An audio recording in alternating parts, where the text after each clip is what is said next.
तो hello dear friends, कैसे हो आप सभी। आज इस वीडियो में हम क्लास 10th हरियाणा बोर्ड की जो हिंदी की बुक है कृतिका, उसका लेसन नंबर 2 इस वीडियो में करने वाले हैं। तो सेकंड लेसन का क्या नाम रहेगा आपका, जॉर्ज पंचम की नाक। ठीक है, पाठ नंबर 2 क्या रहेगा, जॉर्ज पंचम की नाक। तो हम इस वीडियो में अभ्यास के जितने भी प्रश्न उत्तर हैं वो इस वीडियो में कंप्लीट करने वाले हैं। तो वीडियो को एंड तक जरूर देखिएगा।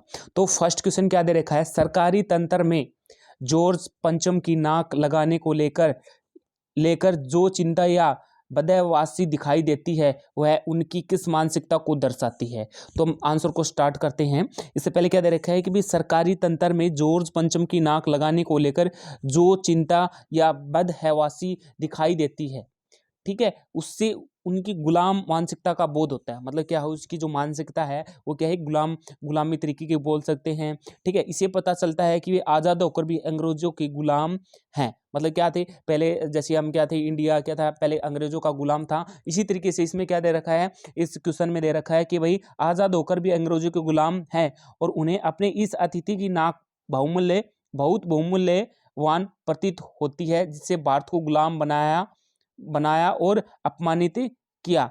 वे नहीं चाहते थे कि जॉर्ज पंचम जैसे लोगों के कारनामों को उजागर करके अपनी नाराजगी प्रकट करें। ठीक है, और वे उन्हें अब भी सम्मान देकर अपनी गुलामी पर मोहर लगाए रखना चाहते हैं। इस पाठ में अतिथि देवो भव की परंपरा पर भी प्रश्न चिन्ह लगाया गया है कि लेखक कहना चाहता है कि अतिथि का सम्मान करना ठीक है, किंतु वह अपने सम्मान की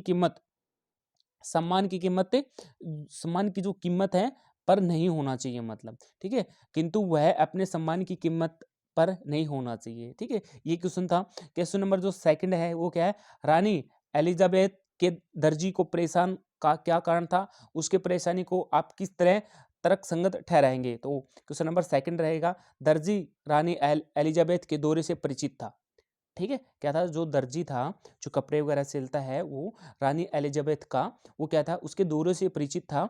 रानी पाक भारत और नेपाल का दौरा करेगी, कि उसको पता था कि भाई जो रानी एलिजाबेथ थी वो कहाँ का, पाकिस्तान का, भारत का और नेपाल का क्या करेगी, दौरा करेगी, मतलब भ्रमण करेगी, वहाँ पे जाएगी और उस देश के अनुकूल वेश धारण करेगी। मतलब जहाँ पे इंडिया में जाएगी, मतलब भारत में जाएगी, तो उसी देश का जो भी वेशभूषा है वहीं की धारण करेगी। ठीक है, नेपाल में जाएगी तो नेपाली जो भी वेशभूषा है, पाकिस्तान में जाएगी तो पाकिस्तान की वेशभूषा धारण करेगी। दर्जी परेशान था कि कौन कौन से देश में कैसी ड्रेस पहनेगी। तो क्या था, दर्जी था रानी का, वो भी परेशान था कि भाई रानी कौन कौन सी ड्रेस पहनेगी। इस बात की दर्जी को कोई नाराजगी नहीं थी कि न कोई निर्देश था। उसकी चिंता अवश्य ही विचारणीय थी। प्रशंसा की कामना हर व्यक्ति को होती है। उसका सोचना था कि जितना अच्छा वेश होगा उतनी मेरी ख्याति होगी। मतलब वो सोचता था भाई हम कोई काम करते हैं, मतलब अच्छा हो तो वो हमें क्या करता है, मतलब अच्छा, मतलब उसी तरीके से जो दर्जी था वो सोचता था कि भाई उसमें क्या है, प्रशंसा कामना हर व्यक्ति को होती है। उसका सोचना था कि जितना अच्छा वेश होगा उतनी मेरी ख्याति होगी, मतलब उसका उतना ही मेरा ख्याल रखा जाएगा। मतलब भाई या तो पैसों में उसको ज़्यादा मिलेंगे या उसको कोई पुरस्कार मिलेगा। ठीक है, इस तरह उसकी चिंता थी। उसकी जो वो चिंता थी ना, वो क्या थी, उचित तरीके से थी, उचित ही थी। ठीक है, क्वेश्चन नंबर थर्ड क्या है, और देखते ही देखते नई दिल्ली का कायापलट होने लगा। नई दिल्ली के कायापलट के लिए क्या क्या प्रयत्न किए गए। तो क्वेश्चन नंबर 3 क्या रहेगा, नई दिल्ली के कायापलट के सबसे महंगे गंदगी के ढेरों को हटाएगा। मतलब जो नई दिल्ली थी उसके लिए, मतलब उसका जो रूप बदलने के लिए क्या किया, जो बड़े बड़े गंदगी के ढेर थे उसको क्या गया, वहां से हटाया गया। सड़कों, सरकारी इमारतों और पर्यटन स्थलों को रंगा पोता और सजाया संवारा गया। मतलब क्या किया, जो पर्यटन स्थल थे उसको रंगा, मतलब रंगा पोता का मतलब क्या है, उसमें रंग करके उसको क्या गया, अच्छी जैसे दीवारें की, मतलब को टूट फूट थी उसको टूट फूट को पूरा किया, या किसी पे कलर उतरा हुआ था उसको कलर किया। ठीक है, सजाया और संवारा गया। ठीक है, उन पर बिजलियों का प्रकाश किया गया होगा। मतलब बिजलियों का प्रकाश मतलब वहाँ पे क्या लाइटें वगैरह लगाई होंगी। सदा से बंद पड़े फव्वारे चलाए गए होंगे। भीड़ भाड़ वाली जगह पर ट्रैफिक पुलिस का विशेष प्रबंध किया होगा। ऐसा ये क्वेश्चन रहेगा, question number third. Question number fourth क्या है, आज की पत्रकारिता में चर्चित हस्तियों के पहनावे और खान पान संबंधी आदतों आदि के वर्णन का दौर चल पड़ा है। तो उसमें क्या क्या था, इस प्रकार की पत्रकारिता के बारे में आपका क्या विचार है। ठीक है, तो इसमें क्या रहेगा, मतलब ये पहला है, इसमें पहला क्वेश्चन ही है इसमें। दूसरा है, इस तरह की पत्रकारिता आम जनता विशेषकर युवा पीढ़ी पर क्या प्रभाव डालती है। क्वेश्चन नंबर 2 ये है। तो कै का पार्ट क्या रहेगा हमारे पास?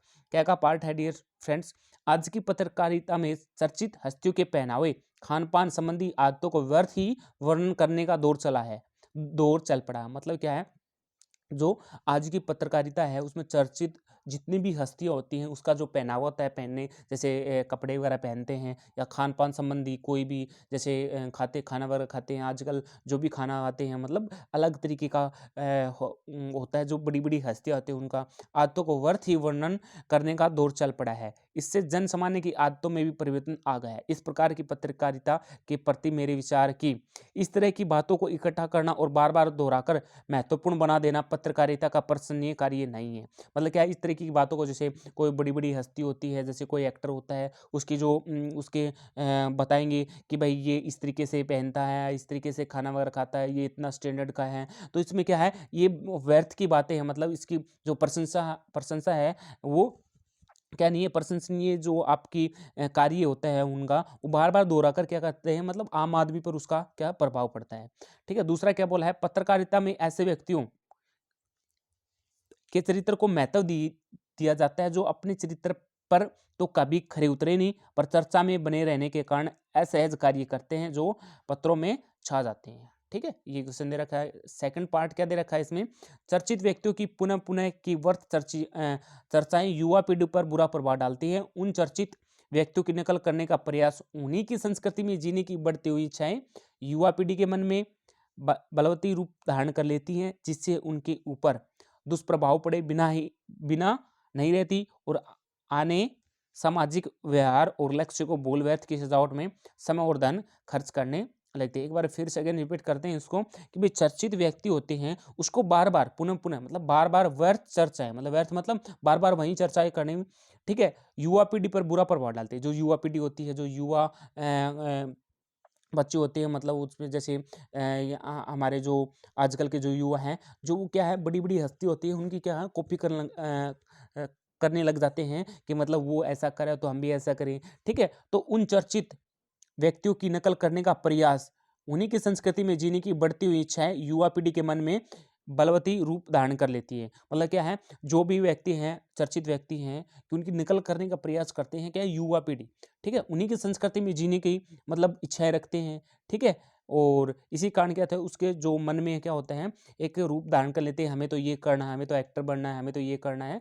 तो इसकी क्या करते हैं, एक कॉपी कर लेते हैं चर्चित व्यक्तियों की। ठीक है, जिससे उनके ऊपर दुष्प्रभाव पड़े बिना नहीं रहता। मतलब उस पर जो युवा पीढ़ी होती है उन पर दुष्प्रभाव पड़ जाता है।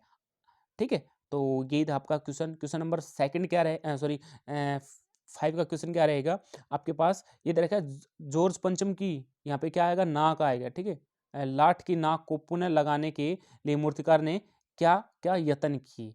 तो यहाँ पे ये लाठी हो सकता है। ठीक है, जॉर्ज पंचम की लाठ की नाक को लगाने के लिए, हाँ लाठी है यहाँ पे, लाठ की नाक को लगाने के लिए मूर्तिकार ने अनेक प्रयत्न किए। उसने सबसे पहले उस पत्थर को खोजने का प्रयत्न किया जिससे वह मूर्ति बनी थी। ठीक है, जो मूर्ति बनी थी जॉर्ज पंचम की, जो लाठ की नाक को लगाने के लिए, तो पहले तो उस पत्थर को खोजने का प्रयत्न किया कि ये मूर्ति किस पत्थर से बनी है।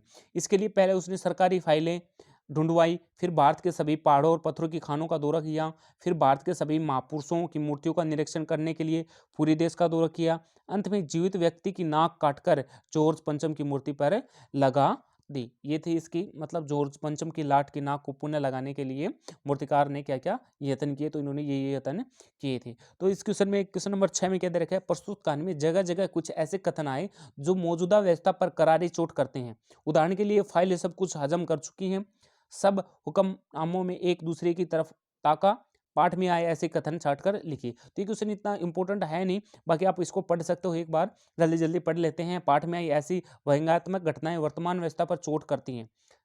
शंख इंग्लैंड में बज रहा था, गूंज हिंदुस्तान में आ रही थी, दिल्ली में सब था, सिर्फ जॉर्ज पंचम की लाठ पर नाक नहीं थी। गश्त लगती रही, लाठ की नाक चलती रही। देश की ख्वाबों की मीटिंग बुलाई गई, पुरातत्व विभाग की फाइलें के पेट चीरे गए, पर कुछ पता नहीं चला। ठीक है, ये क्वेश्चन था, कोई इंपॉर्टेंट क्वेश्चन नहीं था। ठीक है, तो ये क्वेश्चन है, नाक मान सम्मान व प्रतिष्ठा का द्योतक है, यह बात पूरी व्यंग्य रचना में किस तरह उभर कर आई और लिखी। तो किस तरीके से आई थी। इस पाठ में नाक मान सम्मान व प्रतिष्ठा की परिचायक जॉर्ज पंचम भारत विदेशी शासन के प्रतीक है। किसके है, विदेशी शासन के प्रतीक रहेंगे इसमें। ठीक है, उनकी कटी हुई नाक उनके अपमान की प्रतीक है, मतलब जो उनके जॉर्ज पंचम की नाक कटी हुई थी उसका किसका प्रतीक है, अपमान, कि भाई इस पे नाक नहीं है तो क्या अपमान हो जाएगा। ठीक है, इसका अर्थ है कि आजाद भारत में जॉर्ज पंचम की नीतियों को भारत विरोधी मानकर उसे अस्वीकार किया गया। ठीक है, तो क्या किया गया, उसको भारत विरोधी मानकर अस्वीकार कर दिया गया। रानी एलिजाबेथ के आगमन से सभी सरकारी अधिकारी अंग्रेजी शासन के विरुद्ध अपनी नाराजगी व्यक्त करने की बजाय उनकी आराधना में जुट गए। जॉर्ज पंचम का भारत की धरती से कोई अनुराग नहीं था, उसकी आस्था पूरी तरह विदेशी थी। जॉर्ज पंचम था, उसकी जो आस्था थी वो किस तरीके पूरी विदेशी थी, मतलब दूसरे देश की थी। उनकी मूर्ति का पत्थर तक विदेशी था। ठीक है, जो उनकी मूर्ति बनी हुई थी जॉर्ज पंचम की, जो उसपे पत्थर लगा हुआ था, वो कौन सी, मतलब क्या था, विदेशी था, मतलब दूसरे देश से आया था। ठीक है, फिर उनका मान सम्मान किस भारतीय नेता या बलिदानी बच्चों से भी अधिक नहीं था। उनकी नाक भारतीय स्वतंत्रता सेनानियों की नाक से नीची थी।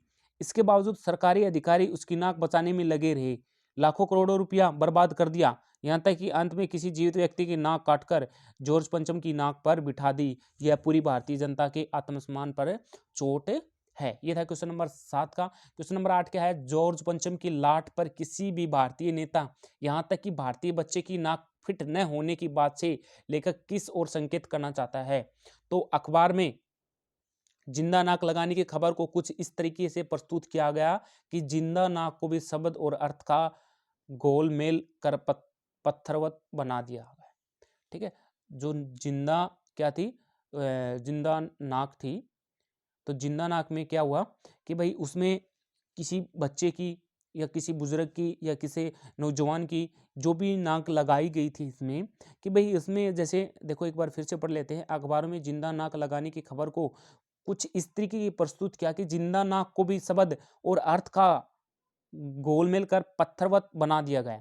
अखबार वालों ने खबर छापी कि जॉर्ज पंचम की जिंदा नाक लग गई है। तो मतलब क्या थे, जो पत्रकारिता है, जो जैसे मीडिया वाले हैं, उन्होंने क्या किया कि भाई जॉर्ज पंचम की नाक लगा तो दी, तो उन्होंने क्या छापा कि भाई जॉर्ज पंचम जो पंचम है उसकी जिंदा नाक लग गई है, यानी ऐसी नाक जो कतई पत्थर की नहीं लगती। इस तरह जिंदा नाक लगने की खबर के शब्दों को तालमेल वाक्पटुता से छिपा लिया। ये था क्वेश्चन नंबर 8 9 का क्या है, अखबारों ने जिंदा नाक लगने की खबर को किस तरह से प्रस्तुत किया।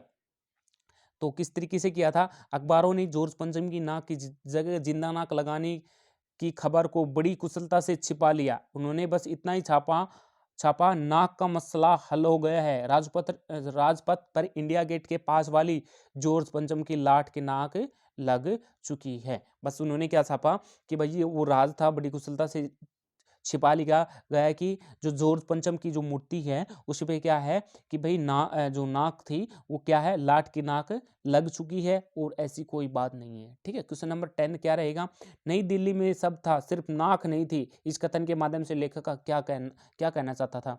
तो क्या कहना चाहता था, नई दिल्ली में सब था सिर्फ नाक नहीं थी, यह कहकर लेखक स्पष्ट करना चाहता है कि भारत के स्वतंत्रता होने पर वह सर्वथा संपन्न हो चुका था।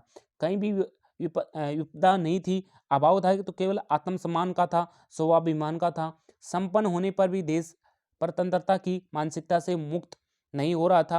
अंग्रेज नाम आते ही हिंसा का भाव उत्पन्न होता था कि ये हमारे शासक रहे, गुलामी का कलंक हमारा पीछा नहीं छोड़ रहे। इसलिए लेखक कहता है कि दिल्ली में सिर्फ नाक नहीं है। क्योंकि ये क्यों कहा दिल्ली में सिर्फ नाक नहीं है, क्योंकि जो जॉर्ज पंचम था उस पर क्या नहीं, जो जॉर्ज पंचम की जो मूर्ति थी उस पे क्या नहीं था, उसकी नाक नहीं थी। ठीक है, नेक्स्ट क्वेश्चन क्या है, इस वीडियो का लास्ट क्वेश्चन क्या है, जॉर्ज पंचम की नाक लगने वाले खबर के दिन अखबार चुप क्यों थे। ये मोस्ट इंपोर्टेंट क्वेश्चन है डियर फ्रेंड्स। तो क्या रहेगा, उस दिन सभी अखबार इसलिए चुप थे क्योंकि भारत में न तो कोई अभिनंदन कार्यक्रम हुआ, न सम्मान पत्र भेंट करने का आयोजन हुआ, न किसी नेता ने कोई उद्घाटन किया, न कोई फीता काटा गया, न सार्वजनिक सभा हुई। इसलिए अखबार को चुप रहना पड़ा। यहाँ तक कि हवाई अड्डे या स्टेशन पर स्वागत समारोह भी नहीं हुआ। इसलिए किसी नेता का ताजा चित्र नहीं छप सका, इसीलिए क्या थे उस दिन अखबार चुप थे। ये थे हमारे 11 क्वेश्चन। तो वीडियो पसंद आई, वीडियो को लाइक व शेयर जरूर करें। तो थैंक यू डियर फ्रेंड्स।